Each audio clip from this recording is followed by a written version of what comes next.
میں بے چینی ہوگی تو دہلی میں بھی چین کی نیند نہیں آئے گی۔ کشمیر کے دریاؤں کا پانی سرخ رہا تو خطے میں امن قائم نہیں ہوگا۔ مزید بولے کہ بلوچستان میں پاکستان زندہ باد کے نعرے مودی کو اچھے نہیں لگتے۔ سی پیک منصوبے سے پوری دنیا کو فائدہ ہوگا۔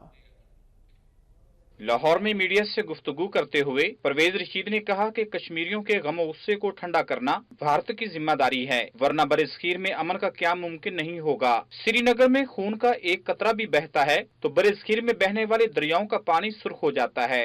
اگر ہم نے برصغیر کے دریاؤں کا پانی صاف ستھرا رکھنا ہے تو سری نگر میں بہنے والے خون کو روکنا دہلی کی ذمہ داری ہے، اور اسلام آباد اس ذمہ داری کو پورا کرنے کے لیے ہمیشہ اپنا تعاون پیش کرتا ہے۔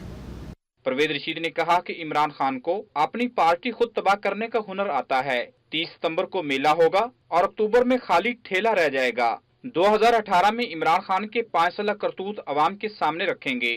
2018 کے انتخاب میں ان کی اس 5 سال کی سیاست کا جواب دیں گے اور اپنی کارکردگی بھی لوگوں کو دکھائیں گے، خان صاحب کے 5 سال کے کرتوت بھی لوگوں کو یاد کرائیں گے، اور خان صاحب کو انشاءاللہ تعالی نواز شریف صاحب کو بھی جواب نہیں دینا پڑے گا۔